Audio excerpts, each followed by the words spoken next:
నమస్కారం. మనో కథలకు స్వాగతం. ఇప్పుడు మనం ఆదివారం వార్త పత్రికలో 1 మార్చి 2026న ప్రచురింపబడిన నాస్తికుడు అనే ఒక చక్కటి కథను విందామండి. రచించిన వారు ఓట్ర ప్రకాశరావు గారు. ఇక కథలోకి వెళ్తున్నానండి. మాధవరావు పదవీ విరమణ పొందిన తర్వాత నాలాగే ఈ గ్రామంలో స్థిరపడ్డాడు. నేను మాధవరావుతో కలిసి సాయంత్రం వేళ పంట పొలాల వైపు వెళ్తున్నప్పుడు మన ఊరిలో ఉన్న రాములవారి భజన మందిరంలో రాములవారి ఫోటోలు పెట్టి అప్పుడప్పుడు భజన చేస్తున్నారు. ఆ భజన గుడిలో రాములవారి శిలా విగ్రహాలు ప్రతిష్ఠించి గుడిగా కట్టాలనుకుంటున్నాను అన్నాడు. మంచి ఆలోచన, కానీ ఇది చాలా పెద్ద పని అన్నాను. ఉదయమే హైదరాబాద్లో ఉంటున్న మా రామ్మూర్తి అన్నయ్యకి ఫోన్ చేసి అడిగాను. ఆయన శుభమస్తు అంటూ కొన్ని సూచనలు ఇచ్చారు అన్నాడు మాధవరావు. డబ్బులు ఎక్కువగా కావాల్సి వస్తుంది అన్నాను మళ్ళీ. మన ఊరి వారు చాలామంది హైదరాబాద్, బెంగళూరు, చెన్నై, ముంబై లాంటి పెద్ద పెద్ద పట్టణాలలో మంచి పొజిషన్లో ఉన్నారు. వారిని అడిగితే తప్పకుండా పెద్ద మొత్తం వస్తుందనుకుంటున్నాను. మంచి ఆలోచనే. ప్రతి పైసా లెక్కలలో ఉండాలి. నీలాగే డబ్బుపై ఆశ లేకుండా నీకు సహకరించే వారి కమిటీని ఎన్నుకో అన్నాడు. మా రామ్మూర్తన్న కూడా అదే మాట చెప్పారు. కుమారవేలు, దివాకర్, మహేష్, గున్నాదములను నాకు తోడుగా తీసుకొని పని ప్రారంభించాలనుకున్నాను అన్నాడు. మరో 3 రోజుల తర్వాత నా దగ్గరికి వచ్చి గుడి కట్టడానికి ఇంత ఆదరణ లభిస్తుందని ఎదురు చూడలేదు. రామచంద్ర గారితో నేను వెళ్ళి అడగగానే 5 లక్షలు ఇస్తానని చెప్పడం నాకు చెప్పలేనంత ఆశ్చర్యం కలిగించింది. ఈ ఆలయం నేను అనుకున్న విధంగా డబ్బుకు వెనకాడకుండా పెద్ద గుడిగా కట్టగలననే నమ్మకం కలిగింది అన్నాడు. నీ మాటలు వింటుంటే నేనే నమ్మలేకపోతున్నాను. మన ఊరి మీద ఉన్న అభిమానం, ప్రేమ ఉండడంలో 80 సంవత్సరాల వయసులో ఉన్న రామచంద్రం గారు ఆయన అంత డబ్బు ఇవ్వడానికి ముందుకు వచ్చారంటే నిజంగా ఆయన గొప్ప మనిషే అన్నాను. రాములవారి భజన మందిరం రాములవారి గుడిగా మారుతోంది. పనులు ఎక్కడా ఆగకుండా వేగంగా జరగడం చూసి మా ఊరి వారందరూ ఆశ్చర్యంతో గొప్పగా చెప్పుకోసాగారు. డబ్బుల కోసం వారు నెలలో ఒకసారి ప్రముఖ పట్టణాలలో ఉన్న మా ఊరి వారిని కలిసి చందాలు వసూలు చేయసాగారు. అనుకున్న దానికంటే ఎక్కువ మొత్తం వసూలైందన్న తృప్తి కలిగిందని వారు చెప్పడం విన్నాను. ఆ రోజు విజయవాడలో నా కథకు బహుమతి వచ్చిందంటే ఆ సన్మాన సభకు వెళ్ళాను. బహుమతి తీసుకున్నాక పెద్ద రచయితలతో పరిచయం చాలా ఆనందంగా ఉంది.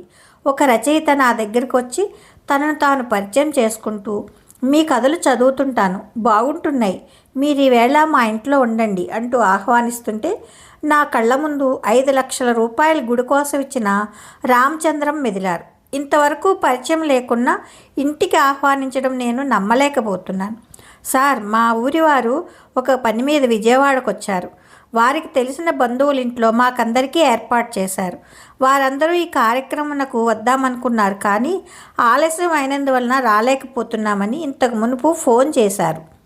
ఈ కార్యక్రమం పూర్తి అవగానే అక్కడికి వెళ్తాను. మీ ఆహ్వానానికి ధన్యవాదములు సార్ అన్నాను. మీరు ఎక్కడికి వెళ్ళాలో చెప్పండి, నా స్కూటర్లో డ్రాప్ చేస్తాను.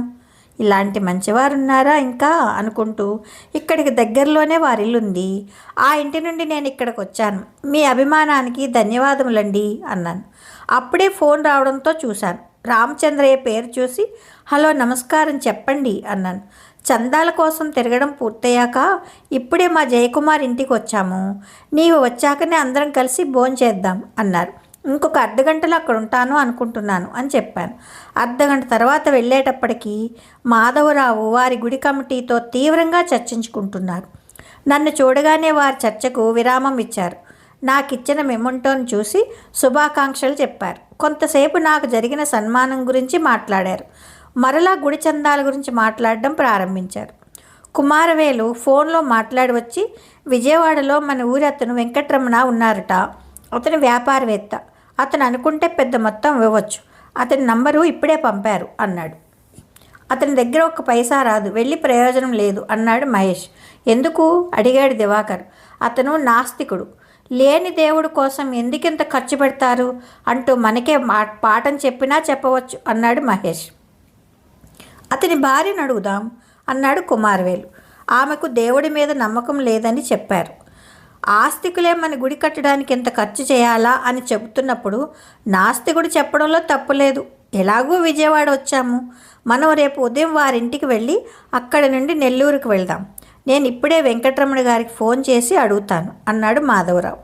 కుమారవేలు ఫోన్ దగ్గర ఫోన్ నెంబర్ తీసుకొని ఫోన్ చేశాడు. మాధవరావు మేము మా ముందే ఫోన్ చేసి మాట్లాడడం పూర్తయ్యాక మా వైపు చూస్తూ, రేపు ఉదయం మీ అందరికీ మా ఇంట్లోనే టిఫిన్ ఏర్పాటు చేస్తాను, మీకోసం ఎదురు చూస్తుంటాను అన్నాడు మాధవరావు. గుడి చందా కోసం అని చెప్పి ఉంటే బాగుండేది, ఫోన్లోనే ఇవ్వనని చెప్పి ఉండేవాడు అన్నాడు మహేష్. మరుసటి రోజు ఉదయం వెంకటరమణ ఇంటికి వెళ్ళాం. ఆ దంపతులు ఇద్దరూ మమ్మల్ని సాదరంగా ఆహ్వానించారు. మేము మీ దగ్గరికి ఎందుకు రాదలుచుకున్నామన్న సంగతి నేను ఫోన్లో చెప్పలేదు అన్నాడు మాధవరావు. మీరు ఏదైనా చెప్పాలనుకుంటే ముందు టిఫిన్ తిన్న తర్వాత మాట్లాడుకుందాం, ఇప్పటికే ఆలస్యమైంది అన్నాడు వెంకటరమణ. టిఫిన్ పూర్తయ్యాక అందరూ కూర్చున్నాం. ఇప్పుడు అసలు సంగతికి వస్తున్నాం అంటూ గుడి చందా కోసం వచ్చిన సంగతి, పెద్ద మొత్తాలు ఇచ్చిన వారి గురించి చెప్పిన తర్వాత, గుడికి మీ వంతుగా ఏదైనా చందా ఇస్తే బాగుంటుంది అన్నాడు మాధవరావు.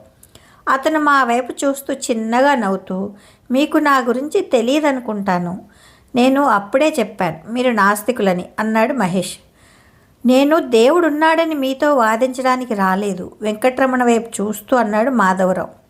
మన ఊరి వారైనా మీరు మా ఇంటికి అతిథులుగా వచ్చిన మీతో నాస్తికత్వం పైన చర్చించడానికి నేను సిద్ధంగా లేను అన్నాడు వెంకటరమణ. ఊరి వారందరూ కలిసి పెద్దగా గుడి కట్టించాలనుకున్నాం, మీకు నమ్మకం ఉందా లేదా అని అడగడానికి రాలేదు. మన ఊరి మనిషిగా మేము తలపెట్టిన ఈ సంకల్పానికి మీరు ఏదైనా సాయం చేయమని అడగడానికి వచ్చాను అన్నాడు మాధవరావు. దేవుడికి గుడి అంటూ అడిగితే ఒక్క పైసా ఇవ్వడానికి నా మనసు అంగీకరించదు, కానీ మన ఊరి మనుషులైన మీరు మా ఇంటికి వస్తే అంటూ ఆలోచించసాగాడు. ప్రమోద్ లేచి నిలబడి, నాన్న ఒక్క నిమిషం నాతో రండి అంటూ వెళ్తుంటే వెనుకనే వెంకటరమణ వెళ్ళాడు. నేను అప్పుడే చెప్పానుగా ఈయన దగ్గర పైసా రాదని అన్నాడు మహేష్. ఆగు మహేష్, పడవద్దు అన్నాడు మాధవరావు. కొన్ని నిమిషాలు గడిచాయి. వెంకటరమణ ప్రమోద్ కలిసి వచ్చారు. అంత దూరం నుంచి విజయవాడకి వచ్చిన మన ఊరి వారిని నిరుత్సాహపరచడం నాకు ఇబ్బంది కలిగించినట్లవుతుంది అని ఆలోచిస్తుంటే మా అబ్బాయి ప్రమోద్ మంచి ఆలోచన చెప్పాడు. ఏమిటా ఆలోచన అడిగాడు. మీరు నా నుంచి ఎంత ఆశిస్తున్నారు? కనీసం 50,000 రూపాయలు తక్కువ కాకుండా అన్నాడు మాధవరావు. వెంకటరమణ మా అందరి వైపు చూస్తూ, మీరు అనుకున్న దానికన్నా అంటే 50,000 రూపాయల కన్నా ఎక్కువగా ఇవ్వదలుచుకున్నాను, కానీ మీకు చందాగా ఇవ్వను అన్నాడు. చందాగా ఇవ్వను అంటే ఎలాగా అన్నది ఇప్పుడు అడగకండి, అప్పుడు మీరే తెలుసుకుంటారు. ఇక మన ఊరి గురించి మాట్లాడుకుందాం అన్నాడు. అందమైన రాములవారి గుడి నిర్మాణం నిర్విఘ్నంగా పూర్తయింది. కుంభాభిషేకానికి ముహూర్తం నిర్ణయించారు. మా ఊరి వారంతా కలిసి గుడి కుంభాభిషేకం వేడుకలో పాల్గొన్నారు. ఆ రోజు ఒక్క ఇంటిలోనూ పొయ్యి వెలగలేదు. వంటవాళ్ళని పిలిపించి ఉదయం టిఫిన్, మధ్యాహ్నం భోజనం ఏర్పాటు చేశారు. భోజనం అయ్యాక గుడి ముందున్న షామియానా కింద మైక్ ముందు నిలబడి మాధవరావు ఎక్కువ సమయం మాట్లాడాడు. చివరగా గుడి కట్టడానికి ఎంతోమంది పెద్దలు ఎన్నో విధాలు సహకరించిన ఫలితమే ఈరోజు గొప్పగా రాములవారి గుడి కట్టగలిగాం. మంచి మనసుతో పెద్ద మొత్తాలు, చిన్న మొత్తాలు చందాలుగా ఇచ్చిన వారందరికీ శిరస్సు వంచి నమస్కరించుచున్నాను. నా ప్రసంగం ముగించడానికి ముందు ఒక ప్రత్యేకమైన మనిషి గురించి మీకు చెప్పాలనుకున్నాను. ఆయన పేరు వెంకటరమణ. మీకందరికీ వెంకటరమణ గురించి బాగా తెలుసు అంటూ తన కొన్ని క్షణాలు ప్రసంగం ఆపి అందరి వైపు చూశాడు. వెంకటరమణ గొప్ప నాస్తికుడని మన ఊరి వారందరికీ తెలుసు. ఆ మాట ప్రసంగంలో చెప్పకూడదనుకుని అలా చెప్పాడని ఊహించాను. మరలా మాట్లాడుతూ, వెంకటరమణ గురించి నేను చెప్పడం కన్నా పెద్దలు శ్రీ రామచంద్రయ్య మాట్లాడడానికి సిద్ధంగా ఉన్నారు. రామచంద్రం గారిని మాట్లాడమని ఆహ్వానిస్తున్నాను అంటూ కుర్చీలో కూర్చున్నాడు. రామచంద్రయ్య మైక్ ముందు నిలబడి ప్రసంగించసాగారు. కొంత సమయం గుడి కట్టడంలో ముఖ్య పాత్ర వహించిన వారి గురించి మాట్లాడిన తరువాత తన ప్రసంగంలో మా బాల్యం అంటే అంతులేని ఆనందం తప్పితే ఏమీ తెలియని రోజులు, చిన్నప్పుడు మేము ఆడిన ఆటలు తీయటి మధుర స్మృతులు. కానీ నేటి బాలలు డిజిటల్ ప్రపంచంలో జీవిస్తున్నారు.